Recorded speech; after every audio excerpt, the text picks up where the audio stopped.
ಬೆಂಗಳೂರಲ್ಲಿ ನೀರಿಗಾಗಿ ಹಾಹಾಕಾರ. ಈ ರೀತಿಯ ದೃಶ್ಯವನ್ನ ನೀವು ನೋಡೇ ಇರಲ್ಲ. ನೀರಿಗಾಗಿ ಸಾಲು ಸಾಲಾಗಿ ಮೋಟಾರ್ಸ್ ಅನ್ನ ಇಟ್ಟಿದ್ದಾರೆ ಜನ. ಬೆಂಗಳೂರಲ್ಲಿ ನೀರಿಗಾಗಿ ಹಾಹಾಕಾರ ಶುರುವಾಗಿದೆ. ಈ ರೀತಿಯ ದೃಶ್ಯವನ್ನ ನೀವು ನೋಡೋದಕ್ಕೆ ಸಾಧ್ಯನೇ ಇಲ್ಲ. ಈಗ ನಾವು ನಿಮಗೆ ತೋರಿಸ್ತಾ ಇರುವ ದೃಶ್ಯ ಅಂಥದ್ದು. ಇಲ್ಲಿ ನೀರಿಗೋಸ್ಕರ ಸಾಲು ಸಾಲಾಗಿ ಮೋಟಾರನ್ನ ಇಟ್ಟಿದ್ದಾರೆ ಜನ. ದೇಗುಲದ ನೀರೇ ಇಲ್ಲಿನ ಜನರಿಗೆ ಆಧಾರ. ಚಾಮರಾಜಪೇಟೆಯ ಆನಂದಪುರದ ದೃಶ್ಯವನ್ನ ನಾವು ನಿಮಗೆ ತೋರಿಸ್ತಾ ಇದ್ದೀವಿ. ಪ್ರತಿದಿನವೂ ನೀರಿಗಾಗಿ ಹಾಹಾಕಾರ. ಆ ದೃಶ್ಯವನ್ನ ನೋಡಿದ ಮೇಲೆ ನಿಮಗೆ ಗೊತ್ತಾಗುತ್ತೆ ಅಲ್ಲಿ ಯಾವ ರೀತಿಯ ಪರಿಸ್ಥಿತಿ ಇದೆ ಅಂತ ಹೇಳಿ. ಮೋಟಾರ್ ಸ್ಟಾರ್ಟ್ ಮಾಡುವಾಗ ಅವಘಡ ಉಂಟಾಗಿ ಕರೆಂಟ್ ಶಾಕ್ನಿಂದ ಮಹಿಳೆ ಸಾವನ್ನಪ್ಪಿರುವ ಘಟನೆ ನಡೆದಿದೆ. ಸಾವಿನಿಂದ ಇದೀಗ ಜನಾಕ್ರೋಶ ಉಂಟಾಗಿದೆ. ಸ್ಥಳೀಯರಿಂದ ಪ್ರೊಟೆಸ್ಟ್ ಕೂಡ ನಡೆದಿದ್ದು, ಇದರಿಂದ ಜನ ಪ್ರತಿಭಟನೆ ಕೈಗೊಂಡಿದ್ದಾರೆ. ರಸ್ತೆ ತಡೆ ನಡೆಸಿ ಪ್ರೊಟೆಸ್ಟ್ ಅನ್ನ ಮಾಡಿದ್ದಾರೆ. ಮಾರ್ಕೆಟ್ ರಸ್ತೆಯಲ್ಲಿ ಟ್ರಾಫಿಕ್ ಜಾಮ್ ಉಂಟಾಗಿದೆ. ದೇಗುಲದ ನೀರೇ ಇಲ್ಲಿನ ಜನರಿಗೆ ಆಧಾರ ಆಗಿದೆ. ದೃಶ್ಯಗಳಲ್ಲಿ ತೋರಿಸ್ತೀವಿ ಅಂತ ಹೇಳಿದ್ನಲ್ಲ, ನೋಡಿ ಇಲ್ಲಿ ಮೋಟಾರ್ಸ್ ಯಾವ ರೀತಿಯಾಗಿ ಇಲ್ಲಿ ಇಟ್ಟಿದ್ದಾರೆ ಅನ್ನುವಂಥದ್ದನ್ನ ನೀವೀಗ ದೃಶ್ಯಗಳಲ್ಲೂ ಕೂಡ ಗಮನಿಸ್ತಾ ಇದ್ದೀರಾ. ಇಲ್ಲಿ ದೇಗುಲದ ನೀರೇ ಆಧಾರ ಆಗಿದೆ. ಪ್ರತಿಯೊಬ್ಬರು ಕೂಡ ತಮಗೆ ಬೇಕಾದಂತಹ ಒಂದು ಮೋಟಾರ್ಸ್ ನ ಅಲ್ಲಿ ತಂದು ಇಟ್ಟು ಅದರಿಂದ ನೀರನ್ನ ಬಳಕೆ ಮಾಡ್ತಾ ಇರೋದು. ಸಾಲುಗಟ್ಲೆ ಮೋಟಾರ್ಸ್ ಇಟ್ಟಿರೋದನ್ನ ಕೂಡ ನೀವು ನೋಡ್ತಾ ಇದ್ದೀರಾ. ಚಾಮರಾಜಪೇಟೆಯ ಆನಂದಪುರದ ದೃಶ್ಯ ಇದು. ಈಗಾಗಲೇ ನೀವು ಗಮನಿಸ್ತಾ ಇದ್ದೀರಾ, ಕರೆಂಟ್ ಶಾಕ್ನಿಂದ ಇಲ್ಲಿ ಮಹಿಳೆಯೊಬ್ಬರು ಸಾವನ್ನಪ್ಪಿರುವಂತಹ ಹಿನ್ನೆಲೆಯಲ್ಲಿ ಇದೀಗ ದೊಡ್ಡ ಮಟ್ಟದಲ್ಲಿ ಆಕ್ರೋಶ ಕೂಡ ವ್ಯಕ್ತ ಆಗಿದೆ. ನಿಮಗೆ ನಂಬರ್ಸ್ ಕೂಡ ಹಾಕಿ ತೋರಿಸ್ತಾ ಇದ್ದೀವಿ. ಅಲ್ಲಿ ಎಷ್ಟು ಮೋಟಾರ್ಗಳನ್ನ ಇಡ್ಲಾಗಿದೆ. ನಾವು ಎಣಿಸಿದಷ್ಟು ಸಂಖ್ಯೆ ಜಾಸ್ತಿ ಆಗ್ತಾ ಇದೆ. ಸಾಲಾಗಿ ಮೋಟಾರ್ಗಳನ್ನ ಅಲ್ಲಿ ಇರಿಸಲಾಗಿರೋದನ್ನ ನೀವು ಗಮನಿಸ್ತಾ ಇದ್ದೀರಾ. ಈಗಾಗಲೇ ಇಲ್ಲಿ ದೇವಸ್ಥಾನದ ನೀರನ್ನೇ ಆಧಾರವಾಗಿಟ್ಟುಕೊಂಡು ನೀರಿನ ಬಳಕೆ ಆಗ್ತಾ ಇದೆ. ಆ ಕಾರಣಕ್ಕಾಗಿ ಇಲ್ಲಿ ಮೋಟಾರ್ಗಳನ್ನ ಇಲ್ಲಿ ಅಳವಡಿಸಿದ್ದಾರೆ. ಆ ಮೋಟಾರ್ಗಳು ಎಲ್ಲೆಲ್ಲಿ ಎಷ್ಟೆಷ್ಟು ಇಟ್ಟಿದ್ದಾರೆ ಅಂತ ಹೇಳಿ ನೀವು ಕಣ್ಣು ಹಾಯಿಸಿದಷ್ಟು ದೂರ ಕಾಣಿಸ್ತಾ ಇದೆ. ಕರೆಂಟ್ ಶಾಕ್ ಕೂಡ ಒಳಗಾಗಿ ಇದೀಗ ಮಹಿಳೆ ಸಾವನ್ನಪ್ಪಿರೋದ್ರು ಜನರ ಆಕ್ರೋಶಕ್ಕೆ ಕಾರಣವಾಗಿದೆ.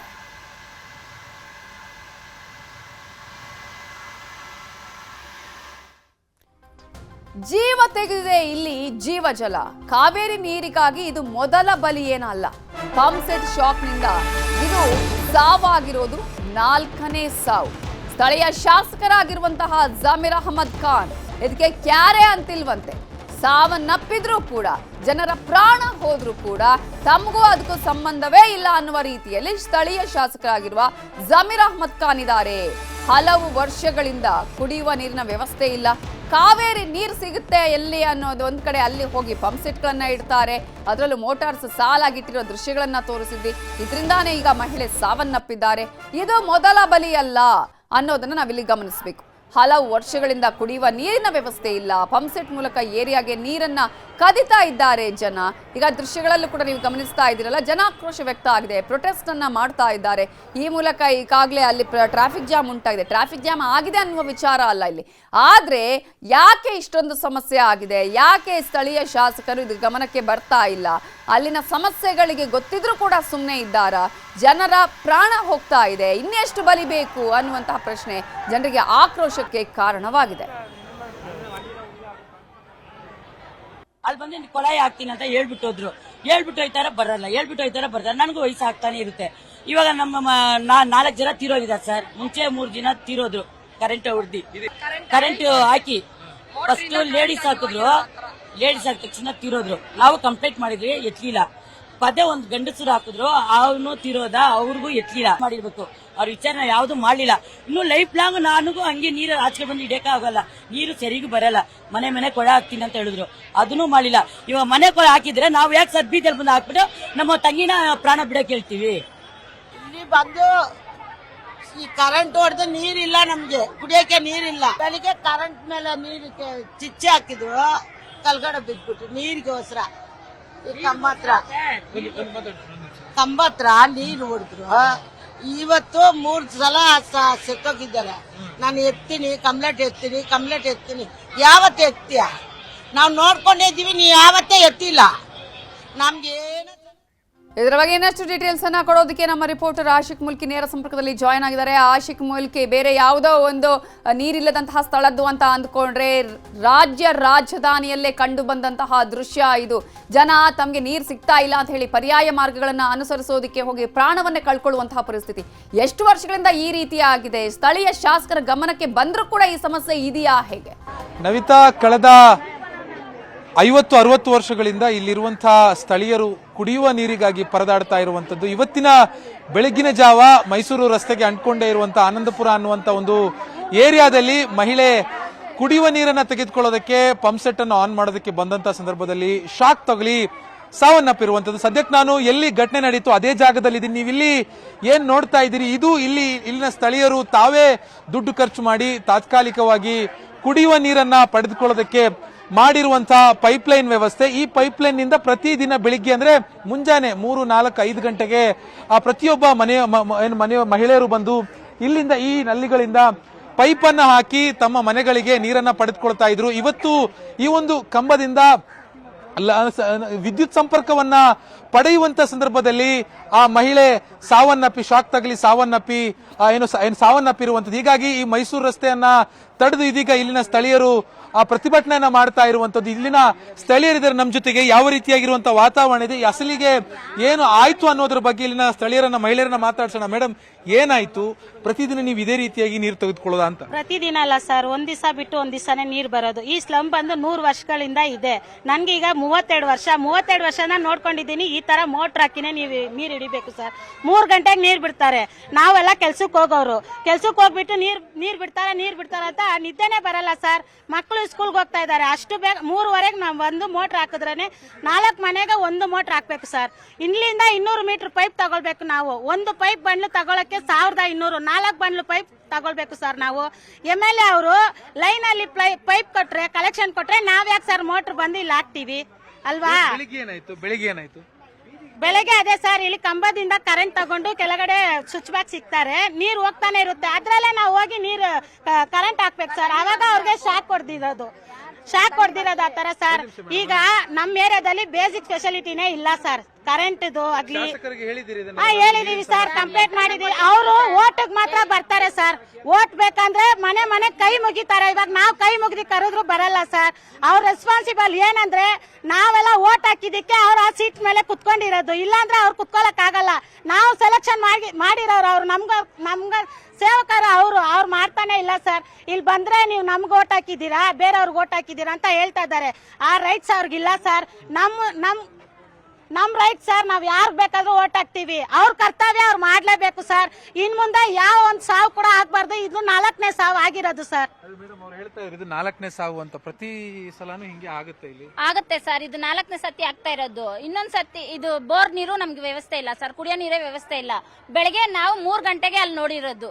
ಅದನ್ನ ನೋಡ್ಬಿಟ್ಟು ನಮ್ಗೆ ತಡೆಯಕ್ ಆಗ್ತಾ ಇಲ್ಲ ಸರ್. ಅವ್ರ ಮನೆಗೆ ಹೆಂಗಿರುತ್ತೆ ಅಂದ್ರೆ ಅವರ ಗಂಡ ಕೆಲವು ವರ್ಷಗಳಿಂದ ತೀರೋಗಿದ್ರಂತೆ. 4 ಮಕ್ಕಳಿದ್ದಾರೆ. ಈಗ ಮಕ್ಕಳು ಕೂಡ ತಂದೆ ಇಲ್ಲ, ತಾಯಿ ಇಲ್ಲ ಅನ್ನೋ? ಇಲ್ಲ ಸರ್, ಇಬ್ರು ಇಲ್ಲ ಸರ್. ಇವಾಗ ಹೆಂಗೆ ಈಗ ಜೀವನ ಮುಂದಕ್ಕೆ?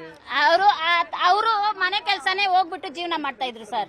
ಮನೆ ಕೆಲ್ಸಕ್ಕೆ ಹೋಗ್ಬಿಟ್ಟು ಅವ್ರ ಜೀವನ ಮಾಡಿ ಅವ್ರ 4 ಮಕ್ಕಳನ್ನ ಸಾಕಿರೋದು ಸರ್. ಆ 4 ಮಕ್ಕಳಲ್ಲಿ ಒಂದು ಮಕ್ಕಳಿಗೆ ಒಂದು ಹುಡುಗಿಗೆ ಮಾತ್ರ ಮದ್ವೆ ಆಗಿದೆ. 3 ಮಕ್ಕಳು ಹಂಗೆ ಇದ್ದಾರೆ ಸರ್. ಎಷ್ಟು ವಯಸ್ಸು ಮಕ್ಕಳಿಗೆ? ಒಂದು 18 ವಯಸ್ಸು, 20 ವಯಸ್ಸು ಒಳಗಡೆ ಇದ್ದಾರೆ ಸರ್. ಆಗಿಲ್ಲ, ಈಗ ಅಷ್ಟೇ ಕಾಲೇಜ್ ಎಲ್ಲ ಮುಗಿಸಿ. ಹೌದು ಸರ್. ಒಂದೇ ಒಂದು ಹೆಣ್ಮಕ್ಳಿಗೆ ಮಾತ್ರ ಮದ್ವೆ ಆಗಿದೆ. ಮಿಕ್ಕಿದ 3 ಮಕ್ಕಳು ಇದ್ದಾರೆ ಸರ್ ಅವ್ರಿಗೆ. ಮೇಡಮ್, ಇಲ್ಲಿ ಹೆಂಗೆ ಅಂತ ಪ್ರತಿದಿನ ನೀರಿಗೆ ಇದೆ ಪರದಾಟನ ವರ್ಷಗಳಿಂದ? ಸರ್, 100 ವರ್ಷ ಕಾಲ ನಾವು ಇಲ್ಲಿ ವಾಸ ಮಾಡ್ತಿದೀವಿ ಸರ್. ನಿಜವಾಗೂ ಹೇಳ್ತೀವಿ, ನಮ್ಮ ಮನೆಗೆ ಬಿಟ್ರೆ ನಾವ್ ಯಾಕೆ ಸರ್ ರೋಡ್ ಬೀದಿಗೆ ಬರ್ತೀವಿ? ಮನೆಗೆ ಫಸ್ಟ್ ನಲ್ಲಿ ಹಾಕಿದ್ರು. ಬಂದ್ರು ಫಸ್ಟ್ 2 ಮನೆಗೆ ಬರುತ್ತೆ ನೀರು ಅಷ್ಟೇ. ಮಿಕ್ಕಿದವರೆಲ್ಲ ಇಲ್ಲೇ ಬಂದು ಎತ್ಕೊಂಡು ಹೋಗ್ಬೇಕು. 100 ವರ್ಷ ಕಾಲದಿಂದ ಇದು ಒಂದು 15 ವರ್ಷ ಕಾಲದಿಂದ ಈ ನಲ್ಲಿ ಹಾಕೊಂಡು ಇಲ್ಲೇ 100 ಪೈಪು, ಮೋಟ್ರು ಇದೆಲ್ಲ ಹಾಕೊಂಡು ನಾವು ಒಂದ್ ಮನೆಗೆ 4 ಮನೆಗೆ ಒಂದು ಮೋಟ್ರ್ ಅಂತ ಹಾಕೊಂಡು ನಾವು ಹಿಡ್ಕೋತಿದೀವಿ ಸರ್. ಬೆಳಗ್ಗೆ 3 ಗಂಟೆಯಿಂದ 7 o'clock ತನಕ ಬರುತ್ತೆ. ನೀರ್ ಬರುವ ಮುಂಚೆನೆ ನಾವು ಇಲ್ಲಿ ಬಂದು ಕಾಯ್ತಿರ್ಬೇಕು, ಬರುತ್ತಾ ಅಂತ. ನೀರಿಲ್ಲ ಅನ್ನೋದು ಶಾಸಕರ ಗಮನಕ್ಕೆ ಕೊಟ್ಟಿದ್ದೀರಾ? BWSSBಗೆ ಹೇಳಿದೀರಾ? BWSSBಗೂ ಕಂಪ್ಲೇಂಟ್ ಮಾಡಿದೀವಿ. ಎಲ್ಲಾ ಕಡೆನೂ ನಾವು ಕಂಪ್ಲೇಂಟ್ ಮಾಡಿನೂ ನಮ್ಗೆ ಏನ್ ವ್ಯವಸ್ಥೆನೂ ಮಾಡಿಲ್ಲ ಸರ್.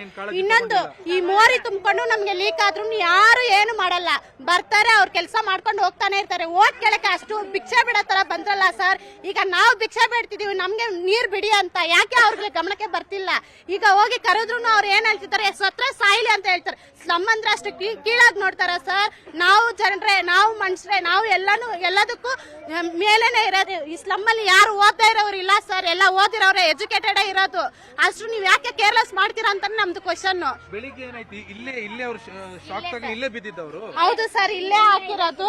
ಇಲ್ಲಿ ಮೋಟರ್ ಹಾಕೋದು, ಅಲ್ಲಿ ನೋಡಿ, ಅಲ್ಲಿ ಒಂದು ಅಲ್ಲಿ ಇಲ್ಲಿ ಸರ್, ಈ ಕಂಬದಲ್ಲಿ ಲೈನ್ ಬಿಟ್ಟಿದ್ದಾರ, ಇಲ್ಲಿಂದ ಸ್ವಿಚ್ ಬೋರ್ಡ್ ಹಾಕಿ ಇಲ್ಲಿ ಹಾಕ್ತಾರೆ ಸರ್. ಇಲ್ಲಿಗೆ ನಾವು ಮೋಟರ್ ಹಾಕೊಂಡು ಇಲ್ಲಿ ಮೋಟರ್ ಹಾಕೋದು ಸರ್. ಪೈಪ್ ಇದಾಗಿದೆ, ಅವ್ರು ಇದಾಕಕ್ ಹೋಗಿದ್ದಾರೆ, ಹಂಗೆ ಇದೆಲ್ಲ ಅಂಟ್ಕೊಂಡ್ಬಿಟ್ಟಿದೆ ಸರ್.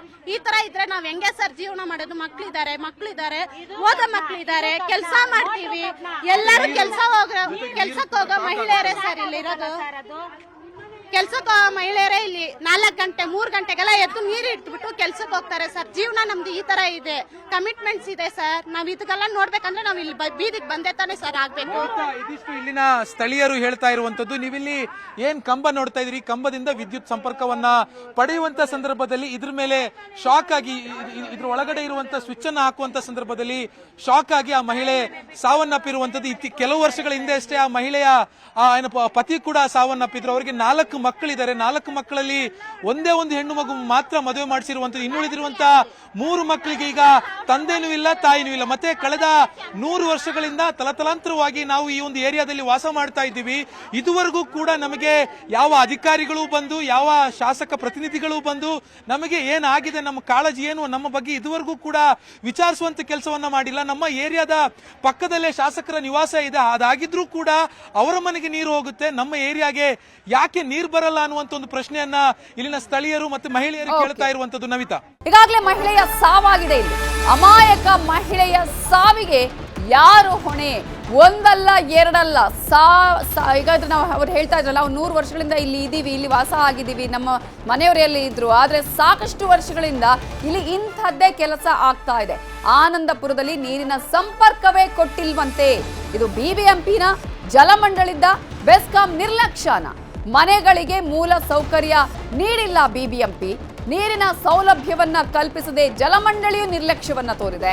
ಅನಧಿಕೃತವಾಗಿ ವಿದ್ಯುತ್ ಸಂಪರ್ಕವನ್ನ ಪಡೆದಿದ್ರು ಕೂಡ ಬೆಸ್ಕಾಂಗೆ ಗೊತ್ತಿರದೇ ಏನಿರೋದಿಲ್ಲ. ಆದ್ರೂ ಕೂಡ ಇಲ್ಲಿ ಮೌನಕ್ಕೆ ಶರಣಾಗಿದೆ ಬೆಸ್ಕಾಂ.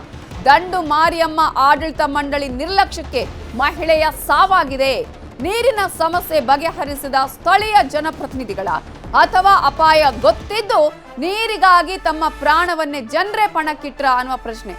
ಈಗ ಇಂತಹ ಒಂದು ಘಟನೆ ಆಗದ ಅಂತ ಸಂದರ್ಭದಲ್ಲಿ ಇದು ಮೊದಲ ಬಾರಿ ಅಲ್ಲ, ಇದು 4ನೇ ಸಾವಾಗಿದೆ ಇಂತಹ ಸಂದರ್ಭದಲ್ಲಿ. ಹಾಗಾದ್ರೆ ಇದರ ಸಾವಿಗೆ ಯಾರು ಹೊಣೆ ಅನ್ನುವ ಪ್ರಶ್ನೆಯನ್ನ ಕೇಳಲೇಬೇಕಾಗತ್ತೆ. ಜನಪ್ರತಿನಿಧಿಗಳು ಗೊತ್ತಿದ್ರು ಸುಮ್ಮನಾಗಿದ್ದಾರೆ, ಬೆಸ್ಕಾಂ ಸುಮ್ಮನೆ ಇದೆ. ಇವೆಲ್ಲದರ ಬಗ್ಗೆ ಹೆಚ್ಚು ಡೀಟೇಲ್ಸ್ ಅನ್ನ ಕೊಡೋದಕ್ಕೆ ನಮ್ಮ ರಿಪೋರ್ಟರ್ ಮತ್ತೆ ಆಶಿಕ್ ಮುಲ್ಕಿ ನೇರ ಸಂಪರ್ಕದಲ್ಲಿ ಜಾಯ್ನ್ ಆಗಿದ್ದಾರೆ. ಆಶಿಕ್ ಮುಲ್ಕಿ, ಇದು ಒಂದಲ್ಲ 4ನೇ ಸಾವು. ಇಂಥ ಪದೇ ಸಾವು ಆದ್ರೂ ಕೂಡ ಎಲ್ಲರೂ ಕೂಡ ಜಾಣ ಮೌನವನ್ನ ವಹಿಸಿದ್ದಾರೆ, ದಿವ್ಯ ನಿರ್ಲಕ್ಷ್ಯವನ್ನ ತೋರಿಸಿದ್ದಾರೆ. ಜನಪ್ರತಿನಿಧಿಗಳು, ಬೆಸ್ಕಾಂ ಆಗಿರ್ಬೋದು, ಜಲಮಂಡಳಿ ಆಗಿರ್ಬೋದು, ಜೊತೆಗೆ ಜನರು ಕೂಡ ಗೊತ್ತಿದೆ ಇದು ಅಪಾಯ ಆಗುತ್ತೆ ಅಂತ ಹೇಳಿ, ಆದ್ರೆ ಅನಿವಾರ್ಯ ಅನ್ನುವಂತಹ ರೀತಿಯಲ್ಲಿ ಇಲ್ಲಿ ಈ ರೀತಿಯಾಗಿ ನೀರನ್ನ ತಗೋತಾ ಇದ್ದಾರೆ. ಸೊ ಈಗ ಯಾರು ಹೊಣೆ ಇದಕ್ಕೆ? ನವಿತಾ, ಇವತ್ತು ನಡೆದಿರುವಂತಹ ಈ ಘಟನೆ ಮತ್ತು ಆ ಮಹಿಳೆಯ ಸಾವಿಗೆ ನೇರವಾಗಿ ಸ್ಥಳೀಯ ಶಾಸಕರು ಮತ್ತು ಜಲಮಂಡಳಿ ಮತ್ತು ಬೆಸ್ಕಾಂ ಅಧಿಕಾರಿಗಳೇ ನೇರ ಹೊಣೆ ಹಾಕ್ತಾರೆ. ಯಾಕೆ ಅಂತ ಹೇಳಿದ್ರೆ ಇವರಿಗೆ ಬೇಕಾಗಿರುವಂತಹ ಸಮರ್ಪಕವಾಗಿರುವಂತಹ ವ್ಯವಸ್ಥೆಯನ್ನ ಮಾಡಿಕೊಡೋದ್ರಲ್ಲಿ ಈ ಮೂವರು ಕೂಡ ಒಂದು ಪ್ರಜಾಪ್ರಭುತ್ವದ ವ್ಯವಸ್ಥೆಯಲ್ಲಿ ಅವರೊಂದು ವಿಫಲತೆಯನ್ನ ಕಂಡಿದ್ದಾರೆ. ಜೊತೆಗೆ ಇವರು ಇಲ್ಲಿವರೆಗೂ ಅಂದ್ರೆ ನೇರವಾಗಿ ಅವರ ಆ ಮುಖ್ಯ ರಸ್ತೆವರೆಗೂ ಅವರಿಗೆ ಜಲಮಂಡಳಿಯಿಂದ ನೀರಿನ ಸಂಪರ್ಕವನ್ನು ಕೊಟ್ಟಿದ್ದಾರೆ. 200 ಮೀಟರ್ ದೂರದಲ್ಲಿರುವಂತಹ ಅವರ ಮನೆಗಳಿಗೆ ಇಲ್ಲಿಂದ ನೀರಿನ ಸಂಪರ್ಕ ಕೊಡೋದಕ್ಕೆ ಸಾಧ್ಯ ಆಗಿಲ್ಲ ಜಲಮಂಡಳಿ ಅಧಿಕಾರಿಗಳಿಗೆ. ಮತ್ತು ನೇರವಾಗಿ ಆ ವಿದ್ಯುತ್ ಕಂಬದಿಂದನೇ ಕರೆಂಟ್ ಅನ್ನ ತೆಗೆದುಕೊಳ್ಳೋದಕ್ಕೆ ಯಾರು ಅನುಮತಿ ಕೊಟ್ಟರು, ಯಾವ ರೀತಿಯಾಗಿ ಇಲ್ಲಿನ ಸ್ಥಳೀಯರು ಕರೆಂಟ್ ಅನ್ನ ತೆಗೆದುಕೊಂಡ್ರು, ಬೆಸ್ಕಾಂ ಅಧಿಕಾರಿಗಳು ಏನ್ ಮಾಡ್ತಾ ಇದ್ರು, ಇಷ್ಟೊಂದು ನಿರ್ಲಕ್ಷ್ಯವಾಗಿ ಅವ್ರು ಯಾಕೆ ಕರೆಂಟ್ ಅನ್ನ ತೆಗೆದುಕೊಳ್ಳೋದಕ್ಕೆ ಬಿಟ್ಟಿದ್ದಾರೆ, ಒಂದ್ ವೇಳೆ ಕರೆಂಟ್ ಅನ್ನ ಕೊಟ್ಟರು ಕೂಡ ಯಾವ ರೀತಿಯ ಕೊಡಬೇಕಿತ್ತು ಅನ್ನುವಂಥದ್ದು ಬೆಸ್ಕಾಂ ಅಧಿಕಾರಿಗಳು ನೋಡ್ಕೋಬೇಕಿತ್ತು. ಆದ್ರೆ ಬೆಸ್ಕಾಂ ಅಧಿಕಾರಿಗಳು ಕೂಡ ಏನು ದಪ್ಪ ಚರ್ಮದ ಅಧಿಕಾರಿಗಳು, ಅವರು ಕೂಡ ನಿರ್ಲಕ್ಷ್ಯವನ್ನ ವಹಿಸಿದ್ದಾರೆ. ಅನಿವಾರ್ಯವಾಗಿ ಇಲ್ಲಿನ ಸ್ಥಳೀಯರು ಕುಡಿಯುವ ನೀರಿಗಾಗಿ ಅಡ್ಡದಾರಿಯ ಮೂಲಕವಾಗಿ ನೀರನ್ನ ತೆಗೆದುಕೊಳ್ತಾ ಇದ್ದಾರೆ.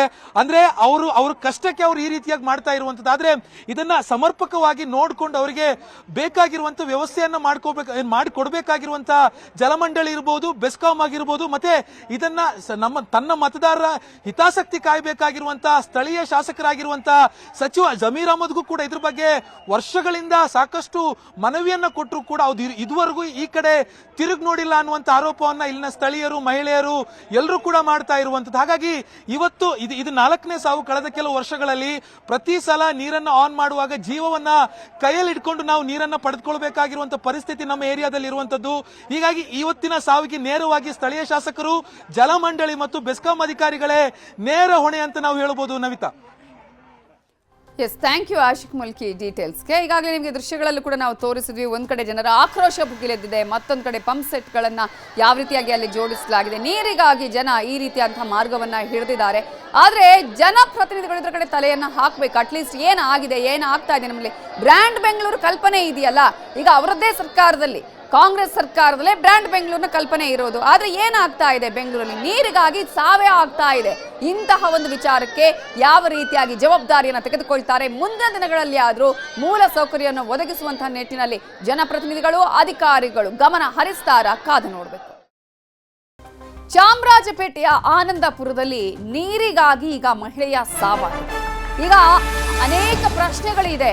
ಒಂದ್ ಕಡೆ ಈಗ ಬೆಸ್ಕಾಂ ಆಗಿರ್ಬೋದು, BWSSB ಆಗಿರ್ಬೋದು, ಮುಖ್ಯವಾಗಿ ಚಾಮರಾಜಪೇಟೆಯ ಶಾಸಕರ ಬಗ್ಗೆನೇ ಜನರಿಗೆ ಆಕ್ರೋಶ ಇದೆ. ಕಾರಣ, ಈಗಾಗಲೇ ಒಂದು ಬಾರಿ ಕೂಡ ನಮ್ಮ ಸಮಸ್ಯೆ ಕೇಳಲಿಲ್ಲ. ಅವ್ರು ಏನಾದ್ರೂ ಬಂದು ಇದಕ್ಕೆ ಸಮಸ್ಯೆಗೆ ನಮಗೆ ಪರಿಹಾರ ಕೊಟ್ಟಿದ್ರೆ ನಾವ್ ಯಾಕೆ ಹೀಗೆ ಮಾಡಬೇಕಾಗಿತ್ತು? ಚಾಮರಾಜಪೇಟೆ ಶಾಸಕರೇ ಎಲ್ಲಿದ್ದೀರಾ? ಮಿನಿಸ್ಟರ್ ಜಮೀರ್ ಅಹಮದ್ ಖಾನ್ ಎಲ್ಲಿದ್ದೀರಾ? ನಿಮ್ಮ ಕ್ಷೇತ್ರದಲ್ಲಿ ನಿಮ್ಮದೇ ಮತದಾರರು ಸಾಯ್ತಾ ಇದ್ರು, ಕಾಣ್ತಾ ಇಲ್ವಾ? ಬೆಂಗಳೂರಿನ ಹೃದಯ ಭಾಗದಲ್ಲಿರುವಂತಹ ಜನ ಇವರು. ನಿಮ್ಮದೇ ಕ್ಷೇತ್ರದ, ನಿಮ್ಮದೇ ಜನ, ನಿಮ್ಮದೇ ಮತದಾರರು, ನಿಮ್ಮ ಕ್ಷೇತ್ರದ ಜನ ಇಲ್ಲಿ ಸಾವನ್ನಪ್ತಾ ಇದ್ದಾರೆ. ಬೆಂಗಳೂರಿನ ಹೃದಯ ಭಾಗದಲ್ಲಿರೋ ಜನ, ಇವರಿಗೆ ಕುಡಿಯೋದಿಕ್ಕೆ ನೀರು ಸಿಗ್ತಾ ಇಲ್ಲ. ಹಲವು ವರ್ಷಗಳಿಂದ ಸಮಸ್ಯೆ, ಇವತ್ತು ನಿನ್ನೆಯದಲ್ಲ. ಕುಡಿಯುವ ನೀರಿಗೂ ಪರದಾಡ್ತಿದ್ದಾರೆ. ಜನರ ಸಂಪರ್ಕಕ್ಕೂ ಸಚಿವರು ಸಿಗ್ತಾ ಇಲ್ಲ, ಮಾಧ್ಯಮಕ್ಕೂ ಸಿಗ್ತಾ ಇಲ್ಲ. ಕರೆ ಮಾಡಿದ್ರು ರಿಸೀವ್ ಮಾಡಲ್ಲ. ಜಮೀರ್ ಸರ್, ಈಗ ಒಂದು ಪ್ರಾಣ ಹೋಗಿದೆ, ಈಗ್ಲಾದ್ರೂ ಬನ್ರಿ ಸ್ವಾಮಿ ಅಂತ ಕೇಳ್ತಿದ್ದಾರೆ.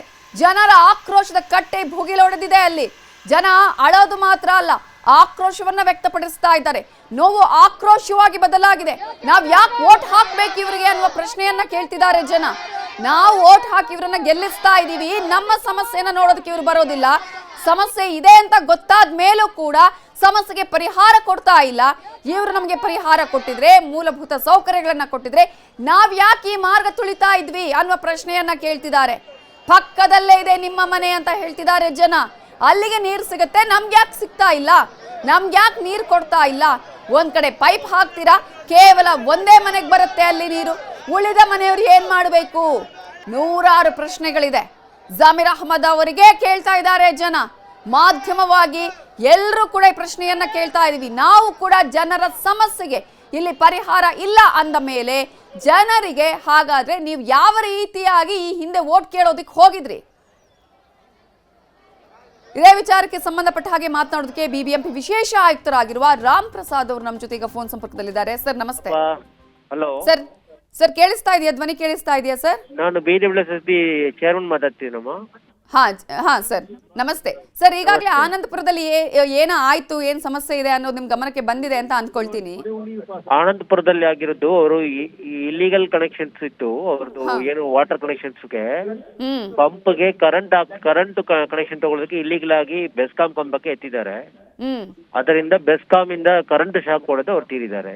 ಸರ್, ಈಗ ಅಲ್ಲಿ ನೀರಿನ ವ್ಯವಸ್ಥೆ ಇತ್ತಾ ಸರ್? ಅಲ್ಲಿ ನೀರಿನ ವ್ಯವಸ್ಥೆ ಇತ್ತು. ನೀರಿಗೆ ಅವರು ಇಲ್ಲಿಗಲ್ ಆಗಿ ಪಂಪ್ ಹಾಕೊಳ್ತಾರೆ ಅವ್ರ ಮನೆಗೆ ಬಂದಾಗ. ಸರ್, ನೀರಿನ ವ್ಯವಸ್ಥೆ ಇದ್ರೂ ಕೂಡ ಅವರು ಪಂಪ್ ಸೆಟ್ ಹಾಕೊಂಡಿದ್ರ ಸರ್ ಅಲ್ಲಿ? ಪಂಪ್ ಹಾಕೊಳ್ತಾರೆ ಅವರು. ಆತರ ಅಂದ್ರೆ ಪ್ರತಿನಿತ್ಯ ನೀರ್ ಬರುತ್ತೆ ಅವರಿಗೆ? ಪ್ರತಿನಿತ್ಯ ನೀರ್ ಬರುತ್ತೆ, ಏನು ಸಮಸ್ಯೆ ಇಲ್ಲ ಅಲ್ಲಿನ ಜನರಿಗೆ? ಹೌದೌದು, ನೀರು ಪ್ರತಿನಿತ್ಯ ಬರ್ತದೆ. ಅವರು ಏನ್ ಮಾಡ್ತಾರೆ, ಇಲ್ಲಿಗಲ್ ಆಗಿ ಪಂಪ್ ಹಾಕೊಳ್ತಾರೆ. ಜಾಸ್ತಿ ನೀರು ತಗೊಳ್ಬೇಕು, ಕರೆಂಟ್ ನಮ್ಮ ಅಮೌಂಟ್ಗಿಂತ ಜಾಸ್ತಿ ತಗೊಳ್ಬೇಕಂದ್ರೆ ಜಾಸ್ತಿ ಪಂಪ್ ಹಾಕ್ತಾರೆ. ಆ ಪಂಪ್ಗೆ ಕನೆಕ್ಷನ್ ಕೊಡಲ್ಲ ಬೆಸ್ಕಾಂ ಅವರು. ಇಲ್ಲಿಗಲ್ ಆಗಿ ಕನೆಕ್ಷನ್ ಕೊಡಲ್ಲ, ಲೀಗಲ್ ಕನೆಕ್ಷನ್ ಕೊಡಲ್ಲ ಈ ತರ ಇಲ್ಲಿಗಲ್ ಪಂಪ್ಗಳಿಗೆ. ಹಾಗಾಗಿ ಅದಕ್ಕೆ ಅವ್ರು ಇಲ್ಲಿಗಲ್ ಆಗಿ ಬೆಸ್ಕಾಂ ಇಂದ ಕರೆಂಟ್ ತಗೊಳಕ್ಕೆ ಬೆಸ್ಕಾಂ ಕಂಬಕ್ಕೆ ಎತ್ತಿದ್ದಾರೆ. ಸರ್ ಈಗ ಅವ್ರು ಬೆಸ್ಕಾಮಿಂದ ಇಲ್ಲಿ ಈ ರೀತಿಯಂತಹ ಅಂದ್ರೆ ಅನಧಿಕೃತವಾಗಿ ಕರೆಂಟ್ ಅನ್ನ ತೆಗೆದುಕೊಂಡಿದ್ದಾರೆ, ಆ ಪಂಪ್ ಸೆಟ್ ಹಾಕಿದ್ದಾರೆ. ಸರಿ ಸರ್, ಜನ ಹೇಳ್ತಾ ಇರೋದನ್ನ ನಿಮ್ ಗಮನಕ್ಕೆ ತರ್ತೀನಿ ಸರ್. ನಿಮ್ಗೂ ಗೊತ್ತಿರಬಹುದು, ನಮ್ಗೆ ಪ್ರತಿನಿತ್ಯ ನೀರ್ ಬರಲ್ಲ, ನಮ್ಗೆ ನೀರ್ ಸಿಗಲ್ಲ, ನಮ್ಗೆ ಪ್ರತಿನಿತ್ಯ ಮನೆಗಳಿಗೆ ನೀರ್ ಬಂದ್ರೆ ನಾವ್ ಯಾಕೆ ತಗೋತೀವಿ ಅಂತ ದಯವಿಟ್ಟು ಕೇಳ್ತಾರೆ. ಶ್ರಮಿಸಿ, ನೀರು ಖಂಡಿತ ಬರ್ತದೆ. ಏನಾಗುತ್ತೆ, ಇವರೆಲ್ಲ ಪಂಪ್ಗಳು ಕೆಲವರು ಜಾಸ್ತಿ ಬೇಕಂತ ತಗೊಳ್ತಾರೆ, ಮೀಟರ್ ಹಾಕಲ್ಲ. ಅರ್ಥ ಆಯ್ತಾ ನಿಮ್ಗೆ? ಸರ್ ಈಗ ಮನೆ ಮೀಟರ್ ಹಾಕದೆ ಬಂದ್ರೆ ಮನೆಗೆ ನೀರು ಬರ್ತದೆ, ಮೀಟರ್ ಹಾಕದೆ ತಗೊಳ್ಳೋದಕ್ಕೆ ಇಲ್ಲಿಗಲ್ ಪಂಪ್ ಮಾಡ್ತಾ ಇರೋದು. ಆಯ್ತಾ? ಹಾಗಾಗಿ ಇಲ್ಲಿಗಲ್ ಪಂಪ್ಗಳು ತಗೊಳ್ಳೋದಕ್ಕೆ ಕರೆಂಟ್ ಇಲ್ಲಿಗಲ್ ಆಗಿ ತಗೊಳ್ತಾರಲ್ಲ, ಅವ್ನ್ ಕರೆಂಟ್ ಬರ್ತಾ ಇಲ್ವಾ ಹಂಗಾದ್ರೆ? ಅಲ್ಲ ಕರೆಂಟ್ ಲೆಗಲ್ ಆಗಿ ಬರ್ತಾ ಇದಲ್ಲ, ಕರೆಂಟ್ ಯಾಕೆ ಇಲ್ಲಿಗಲ್ ಆಗಿ ತಗೊಳ್ಬೇಕು? ಈ ತರ ಇಲ್ಲಿಗಲ್ ಆಗಿ ಮಾಡಕ್ ಹೋದ್ರೆ ಈ ತರ ಸಮಸ್ಯೆ ಆಗಿದೆ. ನನಗೆ ನಿಜವಾಗಿ ವಿಷಾದ ವ್ಯಕ್ತಪಡಿಸಿನಿ ಯಾರು ತೀರ್ಕೊಂಡಿದ್ದಾರೆ ಅವರಿಗೆ. ಬಟ್ ಇದು BWSB ಅವರ ಯಾವುದೇ ರೀತಿಯಲ್ಲಿ ಆರೋಪಗಳು ನಾನು ಒಪ್ಕೊಳ್ಳಕ್ಕಾಗಲ್ಲ. ಖಂಡಿತಾಗ ಎಲ್ಲರಿಗೂ ಮನವರಿಕೆ ಮಾಡ್ತೀನಿ, ನಾವು ನೀರು ಖಂಡಿತ ಕೊಡ್ತಾ ಇದೀವಿ ಎಲ್ಲರಿಗೂ. ಈಗ ಸರ್ ಅವ್ರು ಹೇಳ್ತಾರೆ 100 ವರ್ಷದಿಂದ ನಾವಿಲ್ಲಿ ಇದ್ದೀವಿ, ನಮ್ಮ ಮನೆಗೆ ನೀರ್ ಬಂದ್ರೆ ನಾವ್ ಯಾಕೆ ಅಲ್ಲಿ ಹೋಗ್ಬೇಕು ಅಂತ ಅವರೇ ಪ್ರಶ್ನೆ ಕೇಳ್ತಾ ಇದ್ದಾರೆ. ನಮ್ಮ ಜೀವವನ್ನ ಒತ್ತೇಟ್ ನಾವ್ ಯಾಕೆ ಅಲ್ಲಿ ಹೋಗ್ಬೇಕು ಅಂತ ಕೇಳ್ತಾರ ಅವರು. ಒಂದ್ ನಿಮಿಷ, ತಮಗೆ ತಿಳಿದಿರ್ಲಿ, ಒಬ್ರು ಈ ತರ ಮಾಡಿದ್ದಾರೆ, ಉಳಿದವರೆಲ್ಲ ಏನು ಎಲ್ಲರಿಗೂ ಈ ಬೆಂಗಳೂರಲ್ಲಿ 1,40,00,000 ಜನಕ್ಕೆ ನೀರು ಕೊಡ್ತಾ ಇದೀವಲ್ವಾ? ಅದನ್ನ ನೀವು ಆಲೋಚನೆ ಮಾಡಿ. ನಾವು ಕೂಡ ಹಗಲು ರಾತ್ರಿ ದುಡಿದು ನಮ್ಮ ನೌಕರರು ಕೆಲಸ ಮಾಡ್ತಾ ಇದ್ದಾರೆ. ಆಗ ಇಲ್ಲಿಗಲ್ ಆಗಿ ಮೋಟರ್ ಹಾಕೊಂಡು ಈ ತರ ಅವ್ರು ಮಾಡಿರೋದಕ್ಕೆ ನಾನು ವಿಷಾದ ವ್ಯಕ್ತಪಡಿಸ್ತೀನಿ. ಆದ್ರೆ ಅದು ಇಲ್ಲಿಗಲ್ ಆಗಿ ಕರೆಂಟ್ ಶಾಕ್ ಹೊಡೆದು ತೀರೋಗಿರೋದು ಹೊರತುಪಡಿಸಿ ನೀರಿಂದ ಯಾವುದೇ ರೀತಿಯಲ್ಲಿ ತೊಂದರೆ ಆಗಿಲ್ಲ. Thank you sir. ಅದು ಕರೆಂಟ್ ಶಾಕ್ ನಿಂದನೇ ಹೌದು, ಬಟ್ ನೀರಿನ ವ್ಯವಸ್ಥೆ ಇದೆ ಅಂತ ನೀವು ಹೇಳ್ತಿದ್ರಿ. ಬಟ್ ಅವರ ನೀರಿನ ವ್ಯವಸ್ಥೆ ಇದೆ. ಬಟ್ ಏನಾಗುತ್ತೆ, ನೀರಿನ ವ್ಯವಸ್ಥೆ ಈಗ ನೋಡಿ, ಹಂಗಾದ್ರೆ ಇಡೀ ಬೆಂಗಳೂರಲ್ಲಿ ಸಮಸ್ಯೆ ಆಗಬೇಕಲ್ವಾ? ನೀವೇ ಯೋಚನೆ ಮಾಡಿ. ನೀರಿನ ವ್ಯವಸ್ಥೆ ಇಲ್ಲದಿದ್ರೆ ಇಡೀ ಬೆಂಗಳೂರಲ್ಲಿ ಸಮಸ್ಯೆ ಆಗ್ಬೇಕಾಗುತ್ತದೆ. ಈಗ ನಾವು ಅಲ್ಲಿ ಅವರಿಗೆ ಈಗ ಪಂಪ್ಗಳು ಹಾಕೊಳ್ಳಕ್ಕೆ ಅವ್ರಿಗೆ ಯಾರು ಹೇಳಿಲ್ಲ ನಾವು ಪಂಪ್ ಹಾಕೊಳ್ಳಿ ಅಂತ. ನೀರು ಸಪ್ಲೈಲಿ ಬರ್ತಿದೆ, ಸಪ್ಲೈಲಿ ಬಂದಾಗ ಜಾಸ್ತಿ ಬೇಕಂತ ಪಂಪ್ ಹಾಕೊಂಡ್ರೆ ನಾವ್ ಏನ್ ಮಾಡೋದು? ಜಾಸ್ತಿ ಬೇಕಾದ್ರೆ ನಮ್ಮ ಹತ್ರ ಹೇಳಿ, ನಾವು ಕೊಡ್ತೀವಿ ಅವ್ರಿಗೆ. ಸರ್ ಈಗ ಇದಕ್ಕೆ ಒಂದು ಸಮಸ್ಯೆಗಳಿಗೆ ಪರಿಹಾರ ಆಗ್ಬೇಕಾಗತ್ತೆ ಇಲ್ಲಿ ಅಂತ ಹೇಳಿ ಅಟ್ಲೀಸ್ಟ್ ಅವ್ರು ಹೇಳುವಂತಹ ರೀತಿಯಲ್ಲಿ ಏನಾದ್ರೂ ಇದ್ರೆ ಖಂಡಿತ ಒಂದ್ಸಲ ನೀವು ಅಲ್ಲಿ ಹೋಗ್ಬೇಕು, ಏನ್ ಸಮಸ್ಯೆ ಇದೆ ಅನ್ನೋದನ್ನ. ಏರಿಯಾ ಬಹಳ ಹಳೆಯ ಬೆಂಗಳೂರು ಏರಿಯಾ ಇದೆ, ಅಲ್ಲಿ ಪೈಪ್ ಲೈನ್ ಚೇಂಜ್ ಮಾಡೋದಕ್ಕೆ ಈಗ ಪ್ರಸ್ತಾವನೆ ಕೊಟ್ಟಿದ್ದೇವೆ. ಆ ಪೈಪ್ ಲೈನ್ ಚೇಂಜ್ ಮಾಡಿ ದೊಡ್ಡ ಮಟ್ಟಕ್ಕೆ ಮಾಡಿದ್ರೆ ಅವಾಗ ಅವರಿಗೆ ಯಾವುದೇ ರೀತಿಯ ಸಮಸ್ಯೆ ಇರಲ್ಲ. ನಾವು ಖಂಡಿತ ಬಗೆಹರಿಸ್ತೀವಿ. ಇನ್ನು ಮುಂದಿನ ದಿನಗಳಲ್ಲಿ ಇಂತಹ ಸಾವು ನೋವು ಆಗದೆ ಇರ್ಲಿ ಅನ್ನೋದು ನಮ್ಮ ಆಶಯ sir. Thank you sir, news 18 ಜೊತೆ ಮಾತನಾಡಿದಕ್ಕಾಗಿ.